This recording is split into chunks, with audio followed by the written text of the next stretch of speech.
આગામી સ્થાનિક સ્વરાજ્યની ચૂંટણીઓને લઈને ગોંડલ માર્કેટિંગ યાર્ડ ખાતે ભાજપ દ્વારા સેન્સ પ્રક્રિયા હાથ ધરવામાં આવી છે.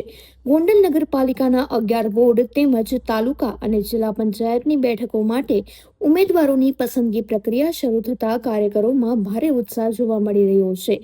આ પ્રક્રિયામાં નિરીક્ષકો તરીકે અમદાવાદના ધારાસભ્ય રાકેશ શાહ, પૂર્વ ઉપપ્રમુખ કૌશલ્યા કુંવરબા પરમાર અને પૂર્વ પ્રદેશ મહામંત્રી કૌશલ દવે ઉપસ્થિત રહ્યા હતા. સવારથી જ નગરપાલિકાના દાવેદારોએ ફોર્મ ભરી પોતાની દાવેદારી નોંધાવી છે. બપોરે 4 વાગ્યા બાદ તાલુકા અને જિલ્લા પંચાયતની બેઠકો માટે સેન્સ લેવામાં આવશે.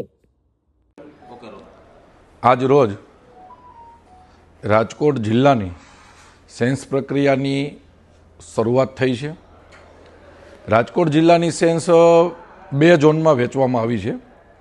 એક ઝોન અમે પાડ્યો છે 11 પોરબંદર લોકસભાનો અને બીજો ઝોન અમે તૈયાર કર્યો છે 10 રાજકોટ લોકસભાનો. એમાં 11 લોકસભાની સેન્સની આજથી શરૂઆત થઈ છે.